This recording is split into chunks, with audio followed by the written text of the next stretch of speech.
This is Teachers Talk Radio, and you are listening live. Hello, good evening, and welcome to the Late Late Show on Thursday, the 14th of December. This is probably the last Thursday for a lot of people, and tonight we have a super show lined up for you. We're going to be talking about literacy, and we have an award-winning teacher, Brenda Edwards, who's going to tell us about a project. This is Teachers Talk Radio, and you are listening live. Tune in live at ttradio.org, or to join in the conversation, download the Podbean app and search Teachers Talk Radio. Follow the hashtag TTRadio. Tune in, talk it out with Teachers Talk Radio. So Brenda's going to tell us all about her project, and that revolves around literacy. Brenda, I see you've just come into the studio. Can you hear me? Hello, Paul. I can hear you. Oh, Brenda, that's great. You sound nice and clear. How are you this evening? I am absolutely fine. How are you? Oh, great. Yes, absolutely great. Yeah. Brenda, you're most welcome to the show. I thought maybe we could start off just by telling everybody a little bit about you and your school and your catchment area and so on. Just maybe, Brenda, so that people could locate your accent, because I get a funny feeling they're going to know it. It might take them a minute, but I get a feeling they're going to recognize it from somewhere. So Brenda, you teach a famous show. Go ahead. I think it is, yeah.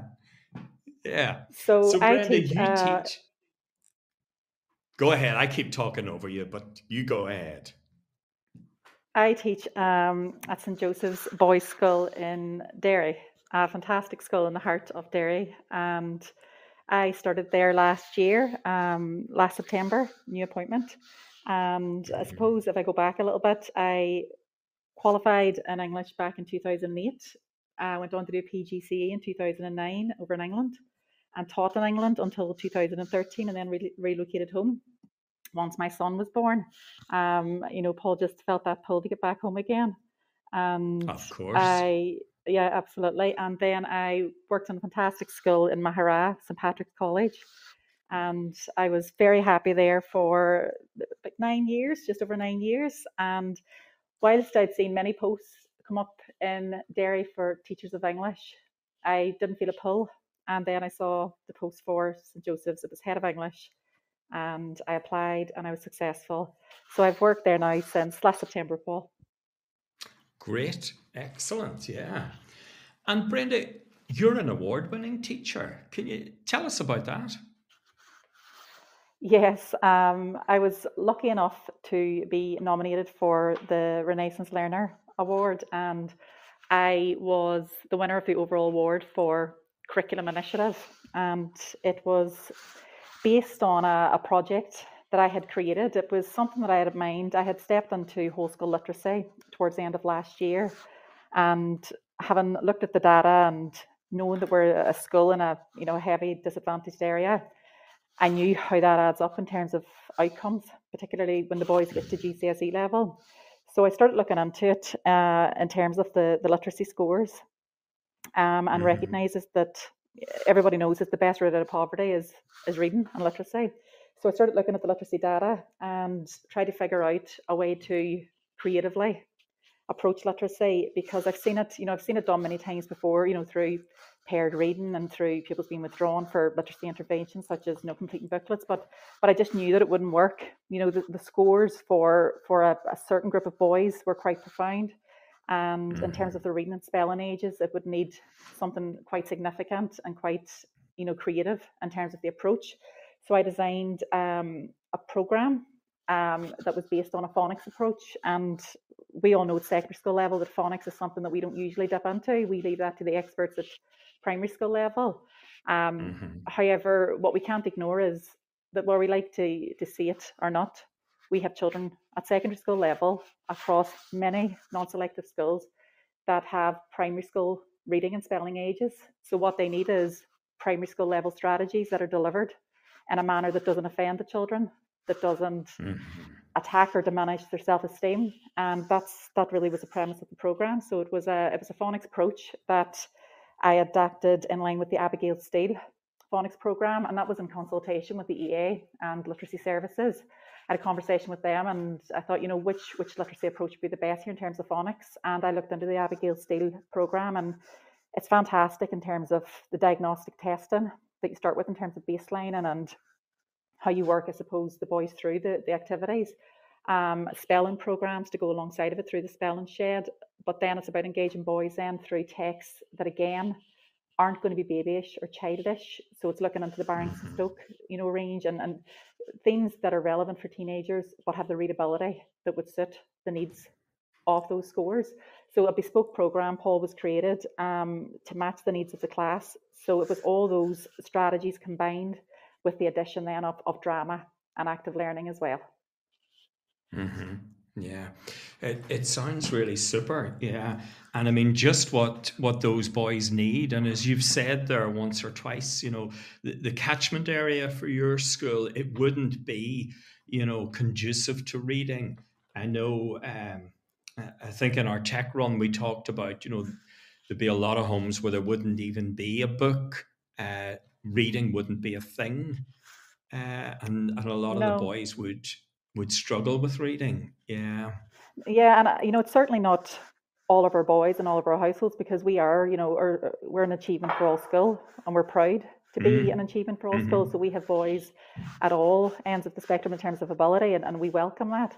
However, the cold reality is that in a disadvantaged area, and this is an area of high deprivation, even in line with consensus data, it's an area of deprivation, and with that comes a reality in terms of data that the disadvantaged areas and the pupils that come from it are always outperformed by peers from areas that are considered advantageous. Yeah.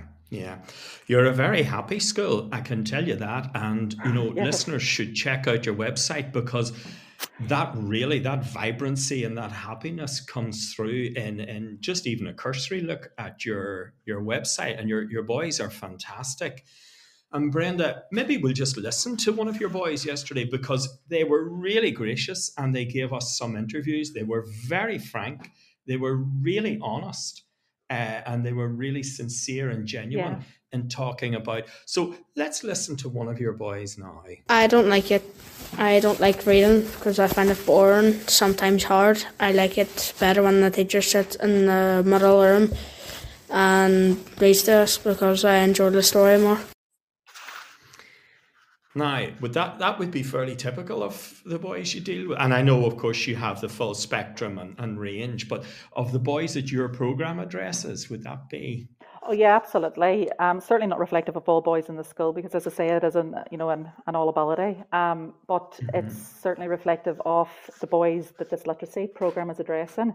But just on the note of enjoyment, Paul, I think it's important to recognise that even pupils with high levels of reading ability sometimes don't enjoy reading, and the PEARLS data even shows that whilst they might be confident readers, even some of the high attainers express lack of enjoyment with reading. So I think in terms of research and areas for development, it's certainly something that we need to look into in terms of reading for pleasure and development enjoyment within reading.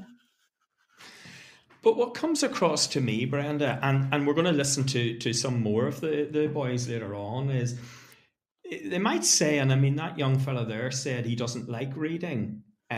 He finds it boring sometimes, and sometimes it's hard. But what comes across to me is they all love the stories. They absolutely love it. And as human beings, we're programmed to enjoy stories. We evolve through language and communication. So I think what children do is they miscommunicate, their difficulties associated with literacy and the negative feelings that come with that as a lack of enjoyment for reading, when in actual fact, they love reading, they love being read to. And, the various activities that I'll talk you through in terms of what we've done as a school for the boys will show that. And it reflects their absolute love of it once they're given the right activity. Yes, of course it does. Yeah. And funny, there's another boy, and he talks about audiobooks and the drama that goes with it. Yes. In fact, maybe we could listen just to him now. Reading is hard. Some of the words are hard to understand. I like audiobooks and when drama is used to understand stories. Yeah. So, they do like the stories, and would you promote audiobooks as a way of reading? We absolutely promote audiobooks, and whenever we, collapsed our curriculum in term 3 just before the summer, for Literacy Day, the boys were given an option because their opinion matters, and what you can't do is tell somebody to enjoy something whilst thrusting that activity on them. And a particular group of boys said, we want to listen to the stories through audiobooks, and that's absolutely fine. Audiobooks are an exceptional form. I use them myself. It just brings the story to life for you. And even at primary school level, I can remember myself listening to The Lion, the Witch and the Wardrobe through audiobooks and just being pulled into the world of Narnia and everything that came with it. And that vision never leaves me. And I know that when the boys access the audiobooks, they too are pulled into that world. And that's what's important, giving them that level of exposure to the world of reading in whatever form that it takes. Yeah. I remember primary school, and I remember being read to, and I remember my primary teacher was great, and he just had a superb voice for reading, and he also was a great storyteller himself, and we would just be enraptured, just sitting in awe, looking up and listening to him. Yeah. And they love it. They absolutely love that. Yeah. So what are some of the things that, as a school then, what would you do then to promote a love of reading and literacy? And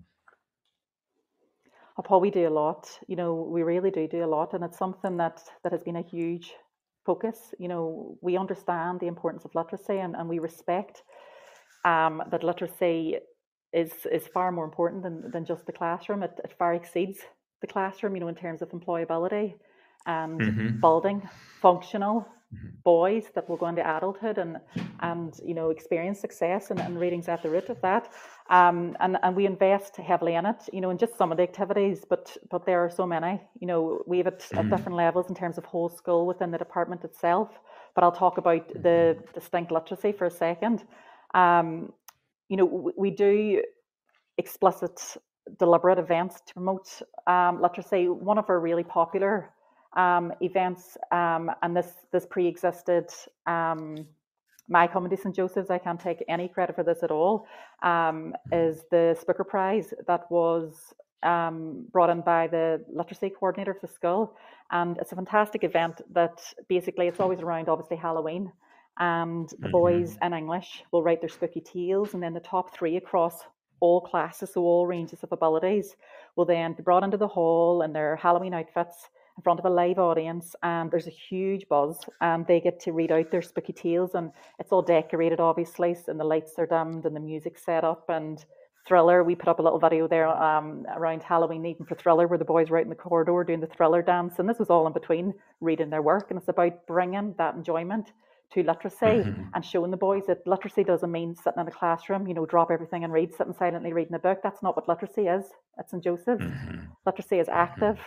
It's sometimes loud, it's enjoyable. So, that was just one of them, where the Spooker Prize. Other days, we had a fantastic literacy day prior to the summer, where we seldom get it in Derry, but we had a run of really good weather. And we, the boys were loving it, and it just fell perfectly around our literacy day, because I had staff from different departments pulled in. So we had Mrs. McGinley from science, and we had a maths teacher at the time called Miss Trainer, and we had Miss Gribben in English, and obviously myself. And we, between us, brought in different activities to this literacy day, and it was just fantastic. Miss McGinley, who's science based, was just wonderful with the boys, and she had a group of boys who weren't too enthused, let's say, about a full day of literacy. It does sound quite overwhelming, doesn't it? And so she started off the day by saying, right, let's create a wish list. You tell me what you want to get from the day, and I'll make sure it happens. And giving the boys some onus and a voice in terms of it. So they, of course, said, we want to be out in the sunshine. We want to have the audiobook. So she had big blankets and bean bags, and the boys were out in the sun basking in this beautiful weather, whilst literally relaxing, listening to an audiobook. And it was just the most beautiful thing to see, and they were, for boys who at times don't love reading, well, they were loving it that day. They definitely were. I'm sure they She were. then took them, she took them into the classroom then, and I walked up the corridor, and all I could hear, the lyrics were on the board, and they were all singing Frozen, Let It Go at the top of their lungs, following the words on the board. Oh, excellent. We had drama in rooms. We had timed that with the Scholastic Book Fair visit as well, so the boys were exposed to seeing the range of books on offer and just given that access to all different types of genres and texts. And probably one of the most really touching parts of that literacy day was we sent some boys out to our local primary schools, and they read to primary 3s and primary 4s, and the pictures of those little primary school children just sitting there in absolute awe, starstruck by our boys reading these books to them are pictures that I absolutely love reflecting on, because it really just shows you the joy that literacy brings, again, when you create the right activities. And you let the boys have a say in terms of the direction of it. Yeah. Yes, gosh, that all sounds fantastic. And we're actually lucky enough, I think, to have Keelan, who was one of those boys who went out to a primary school. And we're going to hear him talking about a visit he made back to his own old primary school. My name is Keelan, and I am a Year 9 pupil at St Joseph's Boys' School. In Year 8, for our Literacy Day, I was chosen to visit local primary schools and read to primary 3 and primary 4 pupils. It was such a lovely experience returning to my old primary school. It's important to read to younger children as they see that it can be fun to read, especially for boys. Now, Keelan talks there about fun. You seem to have, a way, Brenda, of making literacy and reading and audiobooks and drama. You seem to have a way of really enabling everybody to get to a very warm core of it very quickly. Yeah. Is that a deliberate? That's so important. Absolutely. The principal said to me from day dot, and I thought it was just wonderful in terms of the expectation.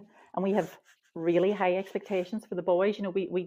We don't use excuses. We look at where we're at and we find ways to make things happen. And one of the most powerful statements that she had said to me that I remember and I recall every day is, build it and they'll come.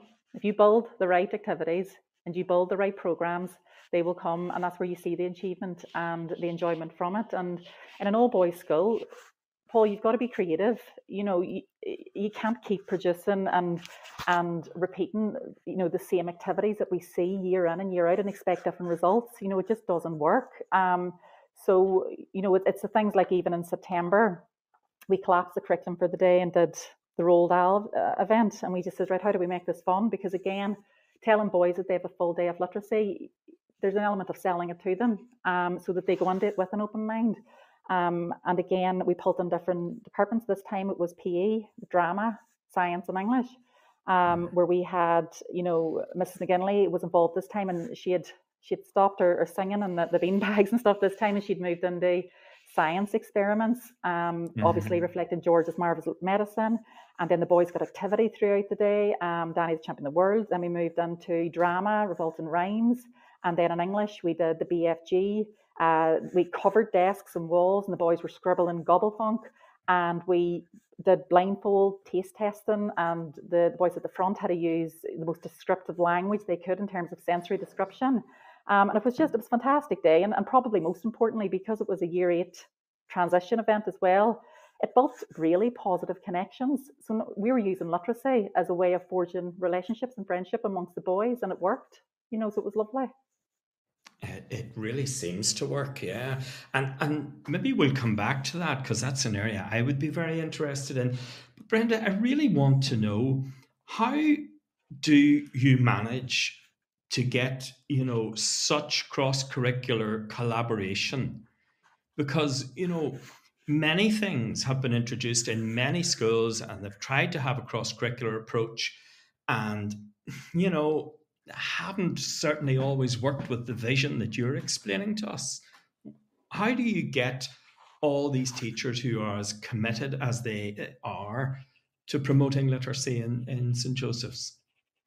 We're just lucky in relation that the teachers are there for the boys, and the teachers are willing to do what works for our boys. And when I started last year, I think people could see that when I was creating things and when I was, was filling these events and these activities into the calendars, that the boys were responding to them, and I suppose they could see the outcomes for the boys from them. And I think too, Paul, it comes with an element of confidence.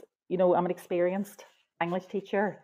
I'm an experienced leader, and with those skills, you're able to build relationships with staff and reiterate why it works for children. And I'm very lucky because, teachers like Miss McGinley and Mr. Quigley and those teachers, Mr. Quigley has an English background, so I'm really lucky there because whilst he teaches PE and he's in our autism specific classroom, there's huge expertise there that lies in the background. And also with Miss McGinley, there's real proof there in terms of literacy is at the heart of all subjects and all teachers can teach it.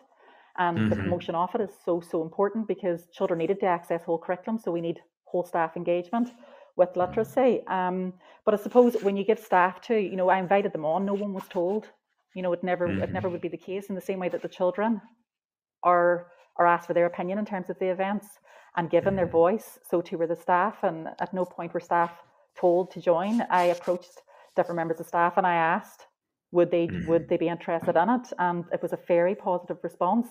And I said, this is what I'm thinking of doing. Would you be comfortable maybe doing something like this? And then sometimes it was, yeah, no problem, actually, I'll do that. Can we talk through your plans? And other times it was, I would love to do this. Miss McGinley, the first time around in the literacy day, did nothing science related. It was completely literacy based, completely distinct literacy. And, that takes a real element of confidence too. And it has my complete respect where staff are so willing to step outside of comfort zones and to delve into this world, I suppose, of literacy. Gosh, I think you're absolutely right. It certainly does. It takes a lot of courage. It does. To set aside your own subject and take on literacy. And teachers are time poor.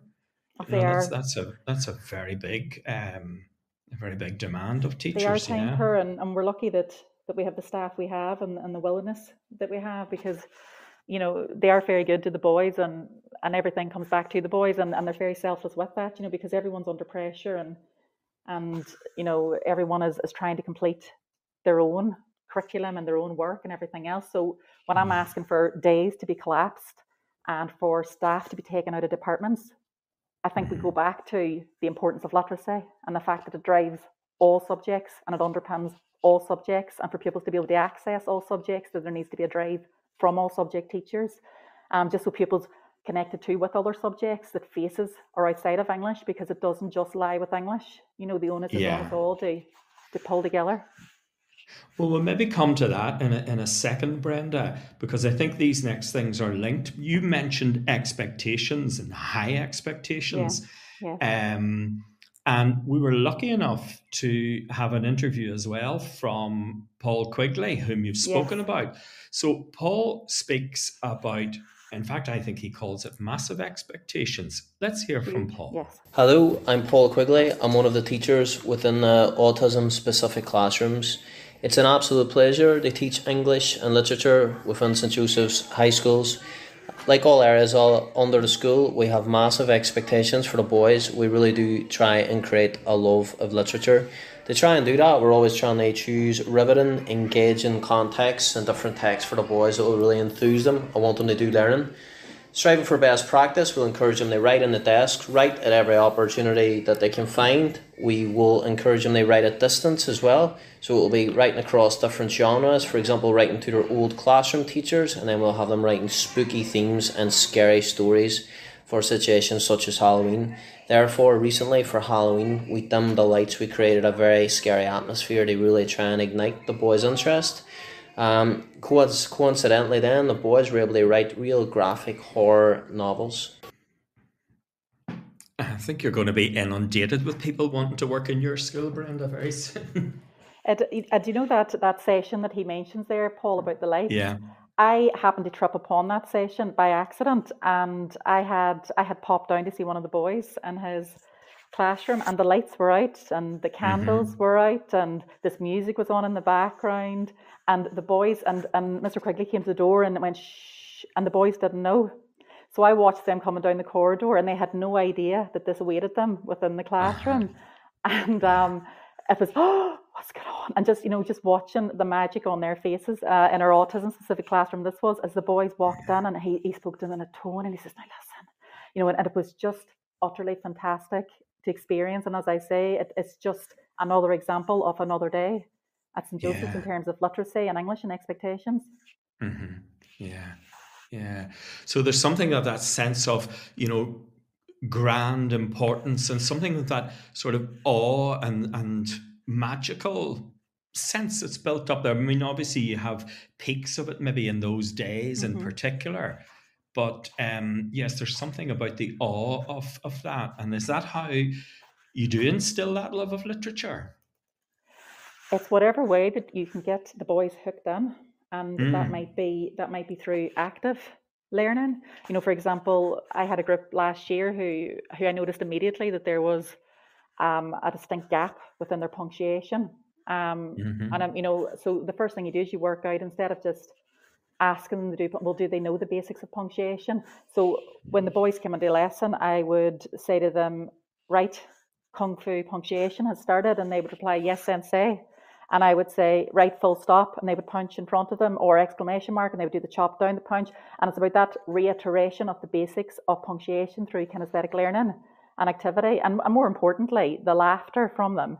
Because maybe somebody did a chop instead of a slash, or and it was that laughter that went with it, and it's that activity that promotes literacy and promotes the love of it. But it's also the feeling and the connection. Even as young children, people think, why do people read to children who are a couple of months old? Because children learn to connect reading with love, and it's the emotion that goes with it. And if you can connect the relationship and the activity and how the staff permeates that to the children, it's so important, because children feel it and they get a sense of enjoyment from that. So I feel that if you hook them in the right way with the right activity that suits obviously their needs of the class, then it's it's always a pleasure. And you have a very holistic approach, Brenda. That's what I'm hearing. So you have your kinesthetic approach, you have your kung fu grammar, and so on. And that's, boys must love that. They must absolutely. And you have you've got your intellectual, and I think in a minute we'll hear again from Mr. Quigley when he talks about spelling and grammar. And you're clearly linking it to, the affective, the emotional aspects of curriculum. Yes. And you mentioned at the beginning of the program how it links into, careers and future, and how it's very much, a ticket to a better future, a richer future. Okay, it absolutely is, Paul. But, we have boys in too with, social, emotional well-being concerns and pupils where it's your atypical, and as cliches as it is in the educational world, it's your Maslow before Bloom. Children can't learn if they don't feel safe, if they don't feel happy. And we have boys in, and some of them just aren't ready to be thrown into full lessons of literacy or English, and some of them need obviously a completely nurture-based approach. And we're very lucky as well, where we have a gentleman who was appointed very recently called Stephen Parkhouse, who works with us through the Man United Foundation, and he's in really on the pure basis of an ongoing mentoring. He's there as a role model. He's there as through a nurture-based support approach. And the work he does in terms of literacy is just profound in terms of the topics, the way that he teaches us, as well. He'll use, for example, extracts from Marcus Rashford, where Marcus Rashford said, for example, he talks about a time in his career where he missed maybe a pass or a goal, and he talks about maybe where he lost his cool. And then what Stephen would do then is say to the boys, right, tell me about a time that you didn't manage yourself. But what he'll do that I think is really lovely is Stephen will write his out first, and then he talks about it to the boys, and he models that it's okay for boys to talk about emotions. It's okay not to be perfect. It's okay for us not to be able to manage ourselves all of the time. And it's that literacy in terms of the social and emotional regulation and the recognition that literacy doesn't just need to be on paper, the oracy that goes with it and the ability to talk around literacy is just as important to be able to write it, because if boys can talk it, they can write it. So it's about, really stretching that ability with confidence around talking about emotions or any topic, Paul, that the boys need or feel comfortable exploring. And literacy and our role models like Stephen Parkhouse are a fantastic example of that. And Mr. Quigley is another really positive example of a male role model. Yeah. And male role models are so important for boys, aren't they, these days?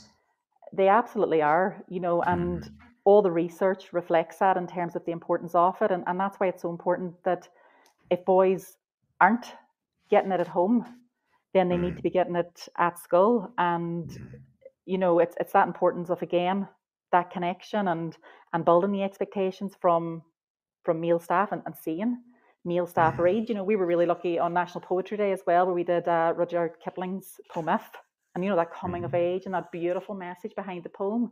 And Mr. Beattie, one of our senior members of staff, and Mr. Quigley read segments of the poem with some of our boys, reading segments in between. And it was like this journey from childhood to manhood through the gift of If, this poem. And it was just, it was wonderful because the boys were able to watch it, and they were able to watch the teachers deliver their segments too.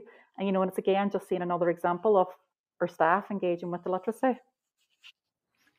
Gosh, that's fantastic, Brenda. Yeah, I always think one of the things that when you get your your male PE teacher and those other men you mentioned, when you get them doing things like that, it gives such huge permission to those boys to be able to kind of move into and grow into those areas which they won't get outside of their classrooms and their schools. No, they don't. And even, the dissertation that I'm doing at the minute with St Mary's University, and part of that obviously is this literacy project, and this is where this has all come to life, as well as through St Mary's in this dissertation. And my whole dissertation is based on measuring the impact of that programme on the boys and seeing, and I'm very honest, and I'm my own biggest critic in terms of does it work or does it, and if it doesn't work, then we change it, and if it does work, then that's fantastic, we roll it out across other year groups. Part of the reading with that was this real stark awareness that 30% of boys lack a male role model who were regular readers within their own household. And then it really questioned how society expects boys to become readers when they rarely see adult men reading. And it's that then self-fulfilling prophecy, isn't it, where it feeds itself. So it's about breaking that cycle, and it's about exposing the boys too. And even, Stephen Parkhouse, who I mentioned there in terms of the Man United Foundation, he went out to schools at Halloween, and he went into local primary schools and he read to the pupils. Yeah. So again, it's another, because Stephen teaches our PE programs as well. And it's that example, as you said, of these male individuals who set the example, who show boys the expectation around literacy and show them that it's absolutely fine, and it's welcomed and it's positive to engage with literacy. Yeah, I think that's absolutely vital. Yeah, and you're clearly doing Trojan work there, and it needs to be it needs a much bigger audience. A lot more people need to kind of know what's going on and begin to model similar kind of examples for boys. Brenda, what are some of the outcomes then for the boys? Well, the outcomes for the boys are most importantly enjoyment. When we're doing our Kung Fu punctuation, or if we're doing our literacy days or roll doll days, anything connected to that, it's the enjoyment that they see first, because if they're enjoying it and they're engaged, then we've opened up the possibility for learning. And that's what it's all about, is how do we remove any barrier that we see they don't like literacy? Well, then let's make them like it. Let's provide opportunities to set the boys up where they're given opportunities to like it, instead of sitting them with the book and saying enjoy it. Let's get more creative. So it's about changing attitudes, I suppose, Paul, and showing that there's positivity around literacy, but probably more explicit in that, it's seeing the explicit skill development. Even within English, if the boys are doing extended writing pieces or even persuasive writing, anything like that, a core activity that is expected is, one, the criteria is explicit, the success criteria is explicit. The boys can't be successful if they don't know what they're working for. Show them Show them the roadmap to success. And that might be, for example, indented paragraphs. It might be a range of punctuation, and be explicit with that. Don't just tell the boys to use punctuation. Do you want them to use, depending on ability, is it full stops, capital letters, commas? Are we looking at exclamation marks? Are we looking at ellipses? And let's remember too, in terms of literacy, we're not just looking at the tail end here. We're looking at how do we stretch our boys that are very secure within literacy. Well, we're going into colons or semicolons, and we've done a lot of work around that too, Paul, in terms of stretching our gifted and talented.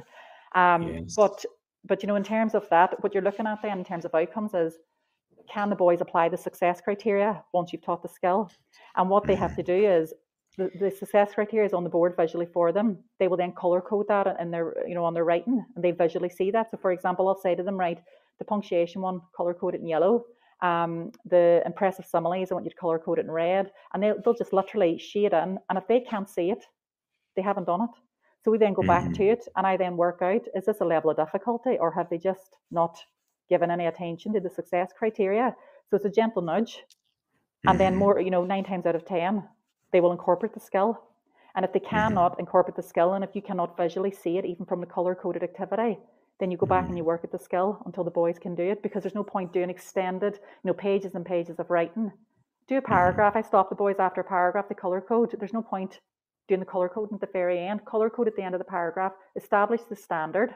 You've now met the standard. I now want to see it duplicated, and it is literally, habit is the mother of all learning. Let's do it again now in paragraph 2. Let's do it again now in paragraph 3 after you've color coded.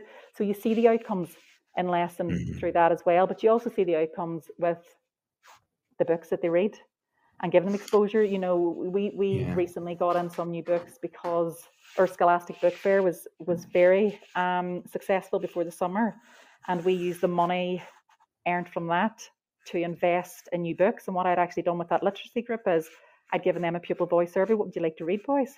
And they told me, I want books about football. I want books about cars. So we use that money to source the books that they're interested in. And they're now there for the boys to access as and when they want. And it's a success when the boys go up and they reach for the book because they want to read the book. Brenda, you seem to get a lot of, you clearly have your finger absolutely on the pulse of what's going on here with, literacy with your boys and also with your staff.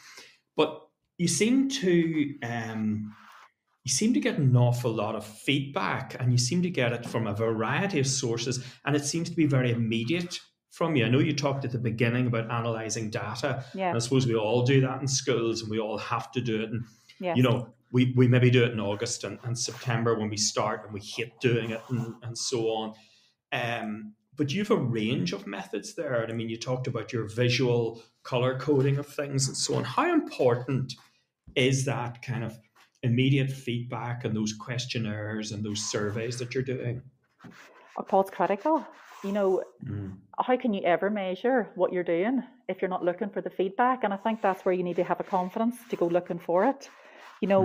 I'm not somebody who sits and waits for a problem, to build and snowball. I'm somebody that will go looking, where are we at? Right, this is where we're at. This is what I now suggest we do. And what I'm going to do is constantly monitor that provision, because without the monitoring of the provision, then the provision's pointless. Because something that's really important to boys, particularly boys in education, is they have to understand the value of a task. And it's about showing them the link between certain tasks. You're doing this because I'm hoping that when you can do this, we can move on to this. And it's the links and the learning. But without that monitoring and without those conversations, and I suppose, in terms of any summative or formative, assessments that we do, everything's important. But what's important is listening to the boys, because just watching and listening to what they're saying and what they're doing tells you everything that you need to know. If they're having a difficulty, then we address it. And if they're doing fine, which a lot of our boys do, and it's something that we've worked heavily on over the last year, is then we need to stretch them, because we are an all ability school and our motto is achievement for all, and that means for our gifted and talented as well. So how are we stretching them to the full ability? Because even in terms of our Catholic ethos, it's about their God-given potential and this ability to build human beings that have been stretched and can go on to achieve and succeed. So how are we stretching the gifted and talented as well? Absolutely, yeah. And Brenda, we'll maybe go on to that because I know Paul Quigley talks about that in the second segment we have with him. But before we hear from Paul, we'll just listen to this week's news. Back in a moment. This show is brought to you in partnership with John Catt Educational, publishing professional development books and resources to support great teaching and learning in schools around the world. Have you checked out their latest releases? Use the code JCTTR2324 for 20% off your order. Don't miss out. Visit johncattbookshop.com to explore their full range of titles and advance your own professional development today. Happy reading. Bet UK is empowering the everyday wins, cheeky grins, big conversations, budding aspirations. Our goal? To make EdTech accessible and teaching exceptional. Join the global education community on the 24th to the 26th of January 2024 as we make education better together. Ticket off your Christmas list today. Get your free ticket before the 13th of December deadline. Visit www.uk.betshow.com/visitor-registration.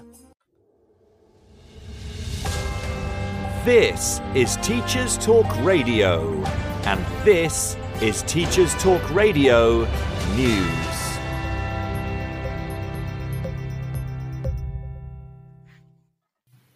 The inquest into the death of head teacher Ruth Perry has ruled that an Ofsted inspection contributed because it lacked fairness, respect and sensitivity and was, at times, rude and intimidating. These are the comments from the senior coroner Heidi Connor, as reported on the BBC News website. Mrs Connor went on to express concern about the impact the inspection system can have on school leaders. This is the first time Ofsted has been listed as a contributing factor in the death of a head teacher. The coroner also issued a prevention of future death notice, a report that aims to stop similar situations arising again. Anyone who gets such a notice has 56 days to say what they plan to do to mitigate the chances of deaths happening. Education unions, Ofsted Chief Inspector Amanda Spielman and Education Secretary Gillian Keegan have all released statements following the inquest. These can be found across media outlets. A statement by Mrs Perry's sister, Professor Julia Waters, made it clear that this situation must never be allowed to happen again, but that Ruth was a much more than a victim. She was a sister, a wife, and a mother. The Programme for International Student Assessment, or PISA, has released its latest findings. Making the headlines amongst the data was a figure of 11% of teens in the UK who were skipping or missing a meal at least once a week as a result of poverty. The average was 8%, although it rose to 13% in the USA and to 19% in Turkey. The report makes the link between missing meals and less effective learning. Every 4 years, PISA compares 15-year-olds' reading, science and maths levels across 81 countries. The director of the project described the UK as being in a fairly good spot, with improvements in reading and maths, although there was a decline in science. Amongst the 4 home nations, England performed the highest across all 3 subjects, although the average maths score fell for all UK nations. The gap in results between UK nations has widened, with Wales recording its worst results so far, according to the BBC. The Welsh Education Minister said COVID-19 had derailed improvement. Northern Ireland scored higher than Scotland in maths and science, but Scotland did better in reading. The Wellbeing Survey is the first of its kind, with the head of research expressing surprise that so many pupils in a supposedly wealthy country are missing meals due to food poverty. Another survey, this time by the British Council, has also seen its results released. They asked just over 2,000 pupils at the end of their first year of secondary from across the UK about modern foreign languages. The results showed that only 20% planned to study a language at GCSE. The numbers of pupils taking modern foreign languages has been in decline in recent years. Whilst 73% of those taking part in the survey said children should have the chance to learn a language, and 46% said they enjoyed language learning, more than 1 in 4 said that they did not plan to take the subject at GCSE level or beyond. Nearly 9 out of 10 said they did not think it was very likely that language would be necessary for their future career. Finally, writer and poet Benjamin Zephaniah passed away on the 7th of December at the age of 65. He had been diagnosed with a brain tumour 8 weeks ago. Zephaniah had 14 poetry collections and 5 novels published over the years. He openly discussed his difficulties with learning to read and write, leaving school at 13 and his diagnosis of dyslexia. His first book was published in 1980, and he described himself as an angry young man who had an outlet through writing.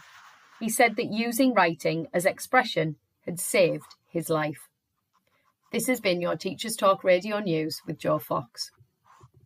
This show is brought to you in partnership with John Catt Educational, publishing professional development books and resources to support great teaching and learning in schools around the world. Have you checked out their latest releases? Use the code JCTTR2324 for 20% off your order. Don't miss out. Visit johncattbookshop.com to explore their full range of titles and advance your own professional development today. Happy reading. Bet UK is empowering the everyday wins, cheeky grins, big conversations, budding aspirations. Our goal? To make EdTech accessible and teaching exceptional. Join the global education community on the 24th to the 26th of January 2024 as we make education better together. Ticket off your Christmas list today. Get your free ticket before the 13th of December deadline. Visit www.uk.betshow.com/visitor-registration. Welcome back, everybody.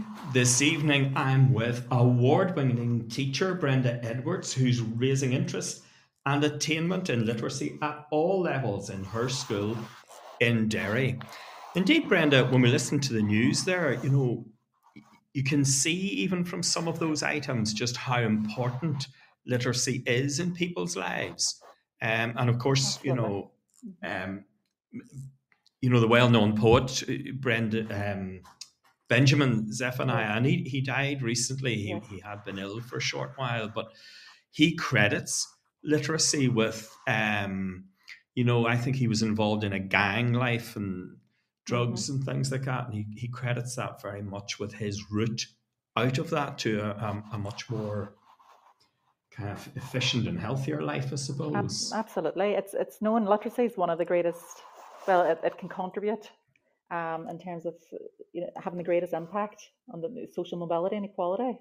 And it's undisputed. When you look at the data, everything drives towards it, and everything drives to this need to level out the gap, for those disadvantaged pupils.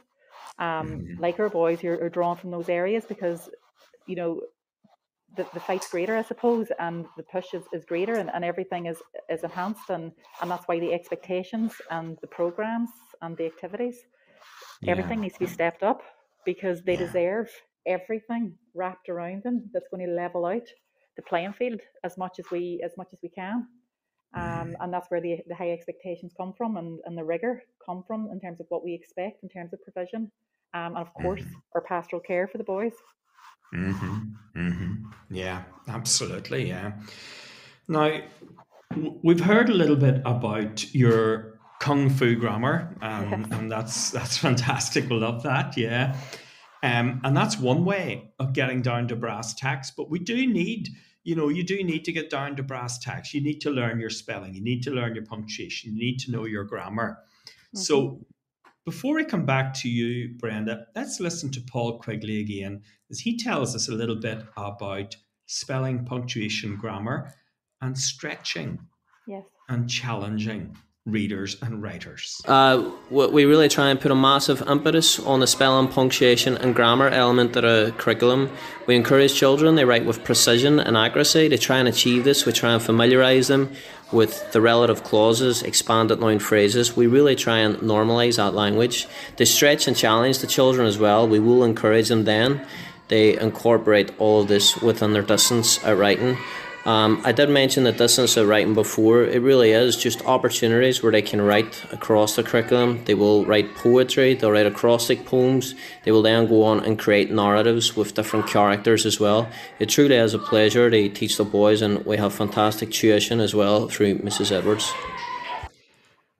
So, I just think that's fantastic. I can see Paul being busy tomorrow on the phone with English teachers all over Northern Ireland, ringing him and asking him, yes. like, how do you get children to write with precision and accuracy? How do you challenge and stretch this end of the class and keep the other end up and all of that? Yeah.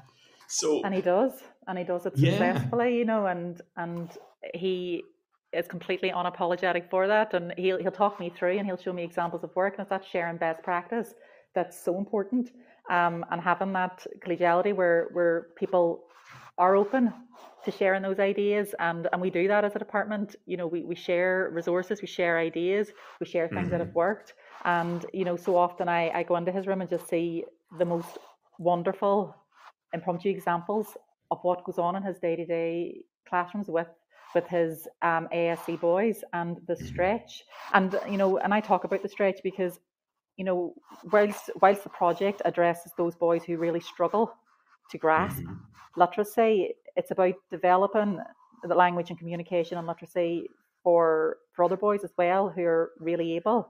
And we have again approached that in many different ways. I was starting Shakespeare with a very capable group, but the thought of Middle English just wasn't driving up, the response that I wanted. So, it's, Shakespeare, we're going to be studying Macbeth, and I was, a groan. And I said, boys, it's going to be fantastic. And I invited in the theatre company, Bright Umbrella, and we hosted another local secondary school joined us, and they came up to St. Joseph's for the day, and we had this live production of Macbeth in our assembly hall with professional actors, and it was just absolutely fantastic in terms of exposing the boys to not only live theatre, but the themes and the plot, of the play. And recently our boys went out to the Lyra McKee Literacy Legacy workshop too at Ulster University, and they did workshops in creative writing and journalism, and it's again about building pathways in terms of the skills barometer, and it's about working them, to dreams in terms of career pathways. And again, not just that, but putting them in the aspirational setting of a university. And this is boys where we expect for you to be, and it's about building that. And what was most exciting last year was we were starting our poetry unit for CIA's GCSE English Literature. And one of the poems is the Identity Anthology. I had invited the poet, Paul Mattern, and the poet of Face. And he messaged me back and he says, I would love to, no problem. And our boys, they just could not believe that this poet, who is in the same anthology as the likes of Heaney and Shakespeare, was taking the time. He was driving hours to come and see the boys, and he came in and did a live walkthrough of his poem. He explored the context around it, his inspiration for writing it, and did question and answer with the boys. And it was just a fantastic experience. And again, it's about stretching that top end and giving them access and exposure to that level of experience. Gosh, that's absolutely fantastic, Brenda. Now, it's clear that you have, and you've instilled this in your staff, and you did say, and I believe you're very fortunate with a staff and a school that really is fitting in with this whole vision, and really genuinely recognises and appreciates the position and the role of literacy in raising all achievement. But you clearly have very vibrant, agile, flexible, creative responses to problems. You've just illustrated one there with your Macbeth, and that's going to take an awful lot of energy. Is this the sort of thing all schools could do easily? Well, I think it's a case that all schools need to do it. Whether it's easy or not depends on who's leading it, Paul, because I'm a firm believer in anything's as hard as you make it. And if you have the right attitude, and we are a very positive school, and that positivity permeates through to the boys, and it's really important that they come into a safe, happy environment. And when staff are happy and confident, then it's able, you're able to filter that through your department and, of course, whole school. And I feel that with the right planning and, of course, with the right professional development, and I myself, I'm continuously striving to professionally develop myself. It's never ending, is it? Even, last year I did the science of reading and, 2 through St Mary's University. So it's about constantly stretching your own professional development. And when you have that confidence and that skill level, it does become easy then to pass that skill out and to build confidence. We had a relatively new teacher in our department last year too, Miss Gribben, and I worked very closely with her in terms of her professional development, and even just seeing her just flourish as the year progressed, and her skill development, and most importantly, her confidence in herself. Because when she's confident, the boys are confident, and they're learning. So it's about building that capacity within staff so that they can deliver the skill and the content that you want, delivered within a department or school level. And that's probably a whole program in itself, developing that capacity in the staff and the wider school. That is. Yeah. So I suppose, Brenda, that brings me to a question. It's now traditional to ask this question, as we get towards the end of the program. Brenda, if you had a magic wand and there's only one spell you could cast, what changes would you make to education that would make a huge difference? The spell that I would cast on education, make it fair. Make it fair for all children. Make it fair for our boys. Make it fair for all children who should never, ever be at a disadvantage because of where they're born. Never. So it's about removing that inequality that exists so obviously within society. And if I had a wish, it would undoubtedly be that. Level it out, and let's present all children with the same opportunity to allow, as our school says, achievement for all. That's a super wish, Brenda, and I think and our listeners will have caught on by now. Like all Derry girls, they have a way of kind of getting things to work for them. They might have to face a lot of problems through an episode, but the episodes all end well, I think, anyhow. And I think that's pretty much reflective of what you're doing in St. Joseph's in Derry there. You're meeting a lot of problems, but my goodness, you're making a huge amount of headway and resolving an awful lot of problems very creatively. And I think you're making a huge difference and very much leveling the playing field for those lucky boys and lucky teachers and so on that work with you. Thank you, Paul. We're the lucky ones, without a doubt. We're lucky to get to work with these boys, and I feel it every day, and I think it every day.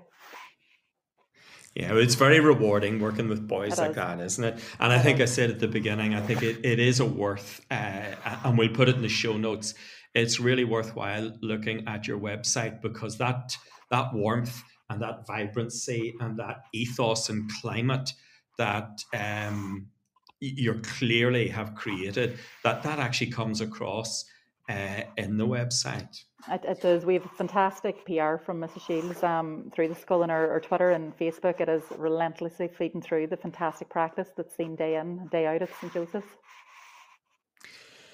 Brenda, unfortunately, we're out of time, but it's been a super show. You've been a fabulous guest. The boys that you recorded were fantastic. Please give them our best regards. Tell them how magical they were and how much they've contributed to the wealth of the programme. Thanks as well to Mr. Quigley and all the teachers whom you mentioned. It's been absolutely great having you. I hope you all have a well-earned, well-rested Christmas break and keep up the good work. Thank you so much, Paul. Thank you. Bye now. Thank you. Bye-bye. You've been listening to Teachers Talk Radio. Tune in live and listen back at ttradio.org. We look forward to hearing from you next time on Teachers Talk Radio.